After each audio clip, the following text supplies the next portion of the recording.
नमस्कार दोस्तों, जय हिंद, वंदे मातरम। दोस्तों स्वागत करते हैं आपके शिक्षक भर्ती चैनल, आपके अपने YouTube channel Jaiswal coaching centre पर। दोस्तों मैं आपके साथ जायसवाल सर, सभी का वंदे मातरम, जय हिंद। साथियों सभी लोग आप लोग भावी अध्यापक अध्यापिकाएं हैं। दोस्तों बात करेंगे बाल विकास शिक्षण शास्त्र के टॉप 30 MCQs महत्वपूर्ण प्रश्न। सभी प्रश्न आपके सिलेबस, आपके एग्जाम पैटर्न पर रहने वाले हैं। सिलेक्शन की 10 से ये 30 प्रश्न बहुत ही इंपॉर्टेंट है और यह प्रश्न एग्जाम में ज़रूर पूछे जाएंगे क्योंकि आपके सिलेबस पर है और यहीं से तो प्रश्न दोस्तों पूछे जाते हैं।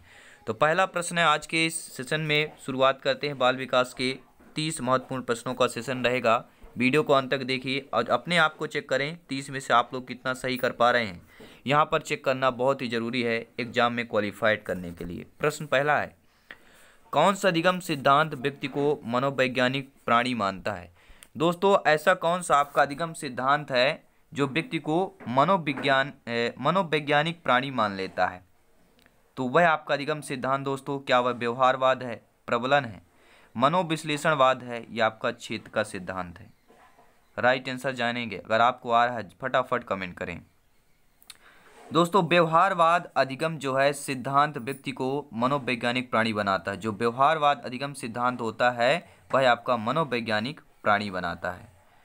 अगला प्रश्न देख लेते हैं, क्या है दोस्तों? अधिगम एक सापेक्षिक प्रक्रिया है सिद्धांत के अनुसार है। किस सिद्धांत के अनुसार दोस्तों अधिगम एक आपका सापेक्षिक प्रक्रिया है? मनोविश्लेषणवाद, शास्त्रीय अनुबंधन, प्रयास एवं त्रुटि, क्षेत्र का सिद्धांत। राइट आंसर की तरफ चलेंगे दोस्तों। क्षेत्र का सिद्धांत दोस्तों, अधिगम एक सापेक्षिक प्रक्रिया है। किस सिद्धांत के अनुसार है? तो क्षेत्र सिद्धांत के अनुसार है। फोर्थ ऑप्शन आप लोगों का सही हो जाएगा।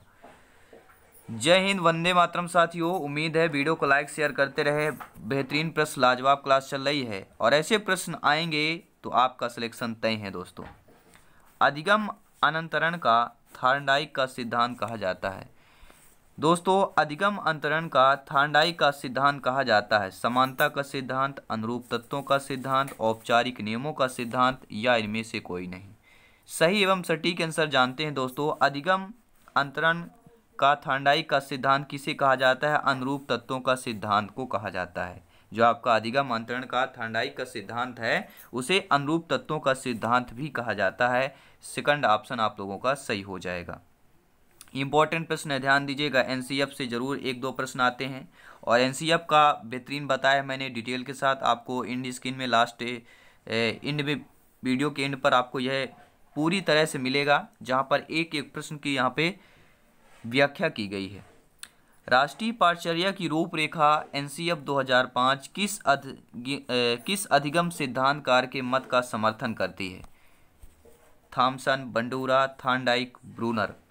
तो दोस्तों राष्ट्रीय पाठचर्या की रूपरेखा एनसीएफ नेशनल करिकुलम फ्रेमवर्क जो है आपका, यह ब्रूनर के अधिगम सिद्धांतकार के मत का समर्थन करती है। किसके? ब्रूनर के। तो फोर्थ ऑप्शन आप लोगों का सही हो जाएगा।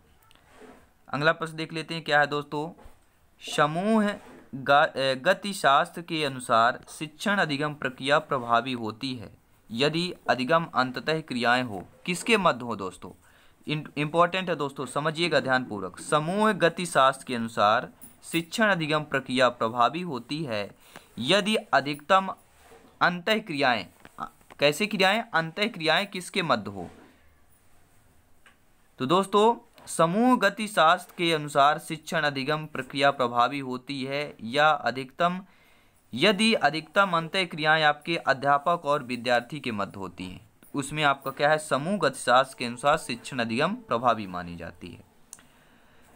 अगला प्रश्न देख लेते हैं, स्क्रीन पर है। जीन पियाजे से संबंधित है। 1-2 प्रश्न आता है। जीन पियाजे, थॉर्नडाइक हो गया आपका, पोहलर हो गया दोस्तों। पियाजे जी के द्वारा संज्ञानात्मक संरचना को उल्लेखित करने वाली शब्दावली दोस्तों कौन सी है? जीन पियाजे जी द्वारा संज्ञानात्मक संरचना को उल्लेखित करने वाली शब्दावली अनुप्रति क्या है दोस्तों? अनुप्रतीकात्मक, प्रतीकात्मक, स्कीमा, अहम केंद्रित। तो जीन पियाजे जी द्वारा संज्ञानात्मक संरचना को उल्लेखित करने वाली जो शब्दावली है वह आपका है स्कीमा। सभी लोग नोट कर लेंगे, ये बहुत बार शिक्षक भर्ती में पूछा गया प्रश्न है। चलिए दोस्तों अगला प्रश्न देख लेते हैं। प्रशिक्षण एवं अभ्यास संबंधित है। दोस्तों जो प्रशिक्षण और अभ्यास होता है यह किससे संबंधित है? आपका संज्ञानवाद से, व्यवहारवाद से, या आपका निर्मितवाद से? तो प्रशिक्षण एवं जो अभ्यास है यह संबंधित है आपके व्यवहारवाद से संबंधित है। राइट ऑप्शन भी हो जाएगा। सभी लोग आप लोग भावी अध्यापक अध्यापिकाएं हैं, आप सभी को जितने भी सब्सक्राइब करके मेरे भाई बहन आए हैं, मेरे शिक्षक बंधु आए हैं, उन सभी को तहे दिल से धन्यवाद करता हूं। दोस्तों प्रश्न अगला आ गया है कि निम्नलिखित में से कौन सा अधिगम के अंतर्दृष्टि सिद्धांत को प्रभावित करने वाला नहीं है?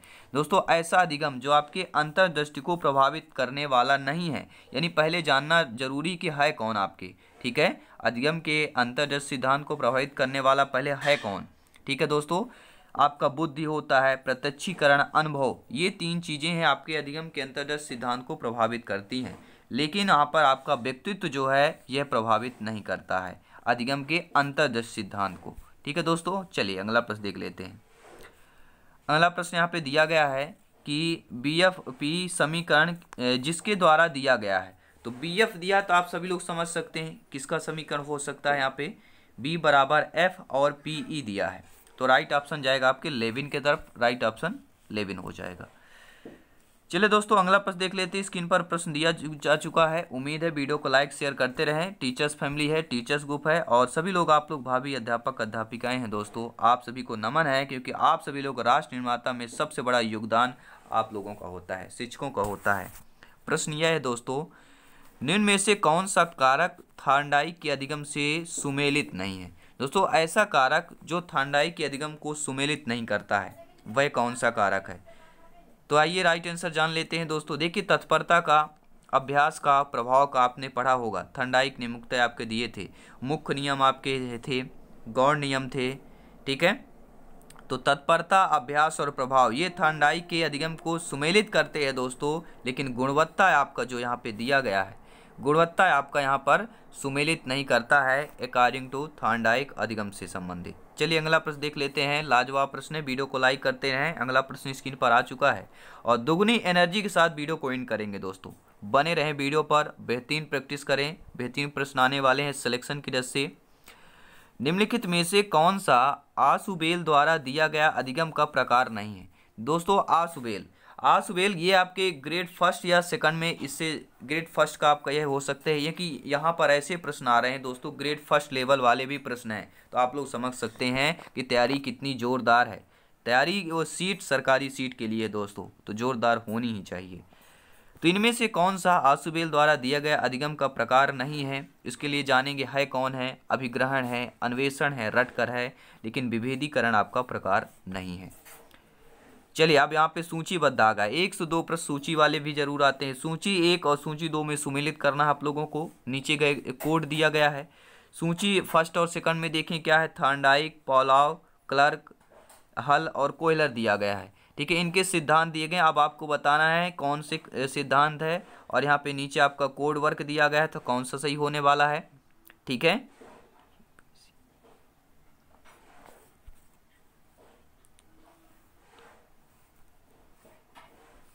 ये आ गया, यानी कि थार्नडाइक क्या हो जाएगा, उद्दीपन अनुक्रिया हो जाएगा, ये पहला हो गया आपका। पॉलाव होता है अनुकूलित अनुक्रिया का सिद्धांत, क्लर्क हल ने पुनर्वलन का सिद्धांत किया था, और आपके कोयलर ने अंतर्दृष्टि का सिद्धांत किया था। क्या हो गया, सभी लोग नोट कर लेंगे, यहाँ पर सभी मेरे प्यारे मित्र नोट करेंगे। थार्नडाइक हो गया आपका उद्दीपन अनुक्रिया का सिद्धांत, पॉलाव हो गया अनुकूलित अनुक्रिया का सिद्धांत, और हल आपका हो गया पुनर्वलन का सिद्धांत, और कोयलर यानी कि अंतर्दृष्टि का सिद्धांत। तो सभी लोग समझ गए दोस्तों। चलते हैं अगले प्रश्न की तरफ। अगला प्रश्न यह दोस्तों कथन से रिलेटेड है, समझिएगा ध्यानपूर्वक। यह कथन की एक उत्तेजित प्रतिमान जो एक बार प्रतिक्रिया के समय क्रियाशील है। कैसा है, एक उत्तेजक प्रतिमान है जो एक बार प्रतिक्रिया के समय क्रियाशील है। यदि वह दोबारा होगा तो उस प्रतिक्रिया को उत्पादित करने की प्रवृत्ति रखेगा। निम्न में से किस सीखने के सिद्धांत को इंगित करता है? समझ जाइएगा दोस्तों। एक उत्तेजक प्रतिमान जो एक बार प्रतिक्रिया के समय क्रियाशील होता है, यदि उसी को दोबारा किया जाए तो उस प्रतिक्रिया को उत्पादित करने की प्रवृत्ति रखता है। क्या कैसा रखता है, प्रवृत्ति रखता है, क्रियाशील नहीं, केवल प्रवृत्ति रह जाता है। तो यह किस सीखने के सिद्धांत को इंगित करता है? 4 ऑप्शन दिए गए आपको, और आंसर आपको कमेंट बॉक्स में बताना है क्या सही होने वाला है। क्या सही होगा, तो वह होगा सीखने का क्या होगा, क्षेत्रीय सिद्धांत हो जाएगा। थर्ड ऑप्शन आप लोगों को सही हो जाएगा। और जायसवाल कोचिंग सेंटर की तरफ से आप सभी को दोस्तों, आप सभी भावी अध्यापक अध्यापिकाओं का नमन है। जय हिंद साथियों। प्रश्न अगला आ चुका है। गुथरी द्वारा दिए गए सिद्धांत में किसके एक बार प्रस्तुत होने पर घटित उसी समूह के पुनः प्रस्तुत होने पर मूल ही व्यवहार में परिलक्षित हो जाता है? राइट ऑप्शन कौन सा होगा? आइए सटीक आंसर जानेंगे दोस्तों। फोर्थ ऑप्शन होगा उद्दीपक अनुक्रिया। उद्दीपक अनुक्रिया, पहले उद्दीपक आएगा, यानी कि दिए गए सिद्धांत में उद्दीपक के एक बार प्रस्तुत होने पर घटित अनुक्रिया उसी समूह के उद्दीपक पुनः प्रस्तुत होने पर मूल अनुक्रिया ही व्यवहार में परिलक्षित होती है। तो यह क्या करना, उद्दीपक अनुक्रिया होगा, फिर आपको उद्दीपन कर गया। फोर्थ ऑप्शन आप लोगों का सही हो जाएगा। चलिए अगला प्रश्न देख लेते हैं। वीडियो को लाइक करते रहें, बेहतरीन लाजवाब क्लास चल रही है। श्रृंखला अधिगम सिद्धांत में उच्चतर अधिगम है दोस्तों। जो श्रृंखला अधिगम सिद्धांत होता है उसमें उच्चतर अधिगम कौन सा होता है? संप्रमेय अधिगम, नियम अधिगम, श्रृंखला अधिगम, विभेदीकरण नियम। तो श्रृंखला अधिगम सिद्धांत में उच्चतर जो अधिगम होता है, राइट ऑप्शन जाएगा आपका नियम अधिगम के। क्या हो जाएगा? नियम अधिगम हो जाएगा। चलिए अगला प्रश्न देख लेते हैं क्या दिया है। सभी मित्रों को जय हिंद दोस्तों। आशुबेल द्वारा दिए गए आधुनिक संज्ञानात्मक अधिगम सिद्धांत के अनुसार सर्वोच्च अधिगम का प्रकार कौन सा है? सर्वोच्च अधिगम का प्रकार आपका हो जाएगा अर्थपूर्ण अन्वेषण सीखना हो जाएगा। चलिए अगला प्रश्न देख रहे हैं। इंपॉर्टेंट प्रश्न है, पावलोव जी से संबंधित है। तो पावलोव के शास्त्रीय अनुबंधन में घंटी की आवाज क्या है दोस्तों? जो पावलोव के शास्त्रीय अनुबंधन में घंटी से संबंधित बनाया गया था, ठीक है, और सभी लोग जानते हैं कुत्ता और घंटी का और लार ग्रंथि के, आप सभी लोग समझ गए हैं मैं किसकी बात कर रहा हूँ, आपके महोदय पावलोव की बात कर रहा हूँ। तो पावलोव के शास्त्रीय अनुबंधन में घंटी की आवाज़ क्या है दोस्तों? वह घंटी की आवाज़ आपकी अनुबंधित उद्दीपक है। क्या है? पावलोव के शास्त्रीय अनुबंधन में घंटी की आवाज़ आपकी अनुबंधित उद्दीपक हो जाएगा। सभी प्रश्न लाजवाब है सिलेक्शन की दृष्टि से और सभी प्रश्न आपके सिलेबस एग्जाम पैटर्न पर हैं दोस्तों। अगला प्रश्न स्क्रीन पर यह है, कोहलर ने सुल्तान के साथ किए अंतर्दृष्टि अधिगम के प्रयोग किस द्वीप पर किए थे? इंपॉर्टेंट प्रश्न है, आपके शिक्षक भर्ती में पूछा गया प्रश्न है कि कोहलर ने सुल्तान के साथ जो अंतर्दृष्टि का अधिगम का प्रयोग किया था वह किस द्वीप पर किया था? तो कोहलर और सुल्तान इन दोनों ने मिलकर अंतर्दृष्टि अधिगम का जो प्रयोग किस द्वीप पर किया था, वह द्वीप आपका टेनेरिफ है। फोर्थ ऑप्शन सही हो जाएगा। बहुत ही गहराई वाले प्रश्न है, इंपॉर्टेंट प्रश्न है, क्योंकि सिलेक्शन चाहिए और सिलेक्शन चाहिए तैयारी जोरदार होनी चाहिए। बंडूरा के सामाजिक अधिगम सिद्धांत में दोस्तों, जो आपके बंडूरा के सामाजिक अधिगम का सिद्धांत है उसमें क्या है? उसमें अवधान आवश्यक है, पुनर्बलन आवश्यक है, या अवधान एवं पुनर्बलन दोनों अनिवार्य है? तो बंडूरा के सामाजिक अधिगम सिद्धांत में दोस्तों आपका अवधान वहाँ पे आवश्यक है। क्या है? अवधान आपका आवश्यक होता है। अगला प्रश्न देख लेते हैं। पियाजे के अनुसार पूर्व संक्रियात्मक है दोस्तों। जी हाँ, जीन पियाजे जी के अनुसार पूर्व संक्रियात्मक क्या होता है? प्रतिमूर्ति निर्माण, प्रतीकात्मक प्रक्रिया, तार्किक चिंतन, या आपका परिकल्पना। तो पियाजे के अनुसार पूर्व संक्रियात्मक जो होता है दोस्तों वह आपका प्रतिमूर्ति निर्माण हो जाता है। पहला ऑप्शन सही हो जाएगा। वीडियो को लाइक शेयर करते जाएंगे। अभी तक आपने सब्सक्राइब नहीं किया है, सब्सक्राइब जरूर कर लेंगे, क्योंकि टीचर्स ग्रुप है और यहाँ पे शिक्षक भर्ती रिलेटेड लेटेस्ट अपडेट आपको मिलता रहता है दोस्तों। अगला प्रश्न देख लेते हैं। तथ्य दिए गए हैं, इन तथ्यों पर विचार करना है।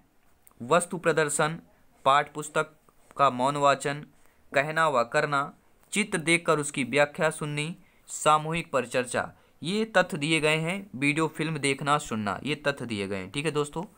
तो एडगर डेल के अनुभव संघ के संदर्भ में धारण सफलता के प्रतिशत के रूप में आरोही क्रम में व्यवस्थित करना है। बहुत ही यहाँ पे बहुत ही टफ क्वेश्चन है, ग्रेड फर्स्ट के लिए क्वेश्चन है। ग्रेड थर्ड में ऐसे प्रश्न आते नहीं हैं, लेकिन फिर मैं आपको डायरेक्टली आंसर बताऊंगा यहाँ पे आंसर क्या होने वाला है, क्योंकि जानना जरूरी है। जब प्रश्न आ गया तो जानना जरूरी हो जाता है। ठीक है दोस्तों। तो देखिए आप लेवल क्या होगा। फोर्थ ऑप्शन यहाँ पे सही होने वाला है आपका, थर्ड, फाइव, फर्स्ट, फिर आपका छठवां, चौथा और फिर सेकंड आ जाएगा। ठीक है। पहला यहाँ पे क्या हो जाएगा,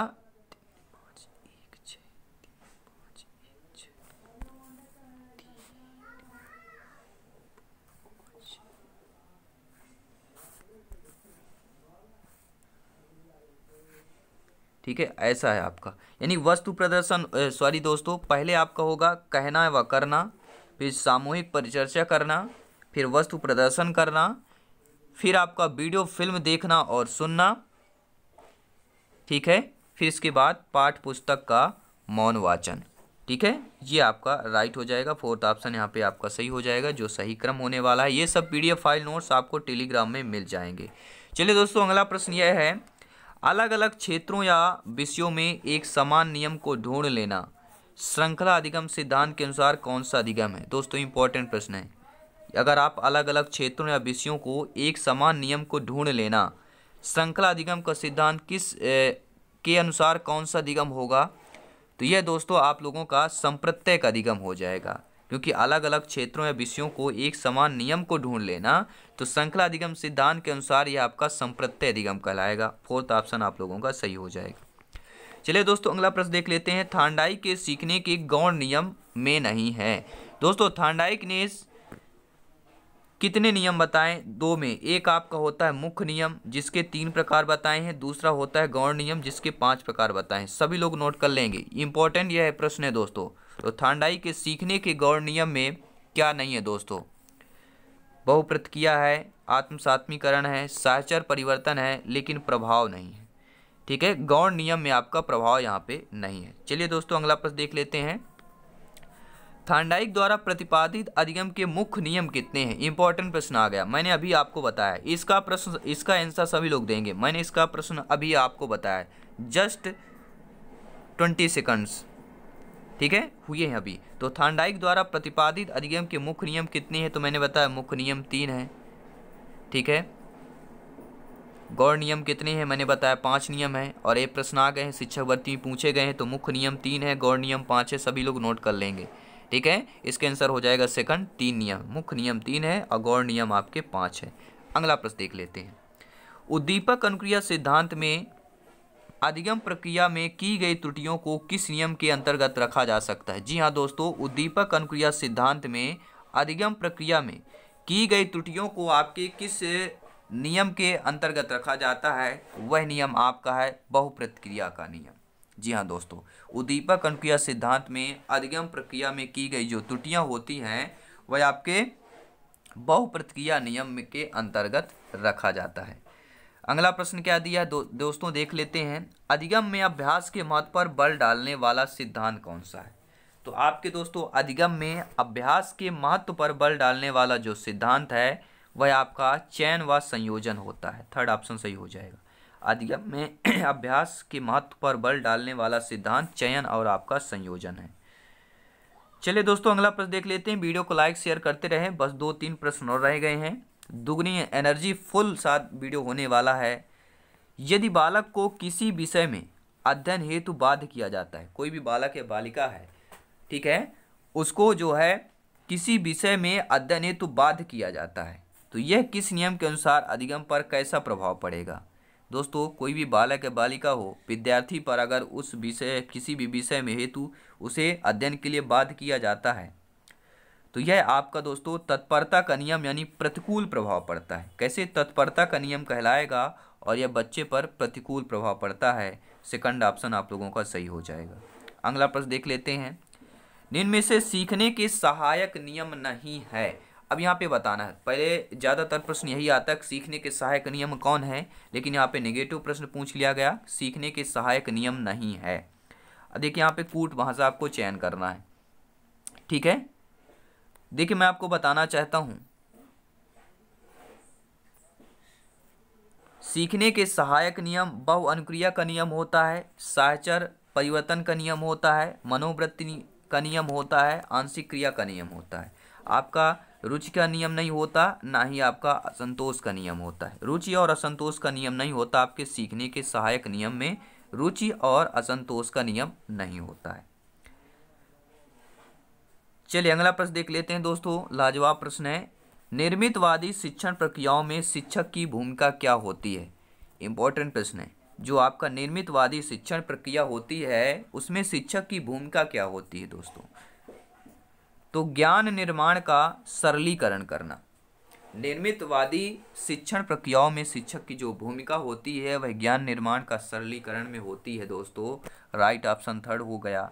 ये 30 प्रश्न आपको कैसे लगे एक बार कमेंट बॉक्स में ज़रूर बताएं दोस्तों। और जायसवाल कोचिंग सेंटर की तरफ से सभी मित्रों का वह सपना, सिलेक्शन वाला सपना जरूर पूरे होने वाला है। वो दिन आएगा जरूर दोस्तों। और अगले साल हमें एक सरकारी सीट चाहिए, अध्यापक चाहिए और कुछ नहीं चाहिए। और जितने भी भाई बहन अभी भी सब्सक्राइब नहीं किए, इस परिवार का हिस्सा नहीं बने हैं, टीचर्स का सदस्यता अगर आपने हासिल नहीं की है यूट्यूब चैनल की, जरूर सब्सक्राइब करें। मिलते हैं नेक्स्ट क्लास में दोस्तों। धन्यवाद। हंसते रहिए, मुस्कुराते रहिए और प्लेलिस्ट चेक कीजिए, सभी क्लासेज आपके एग्जाम पॉइंट पर मिल जाएंगी। धन्यवाद सर।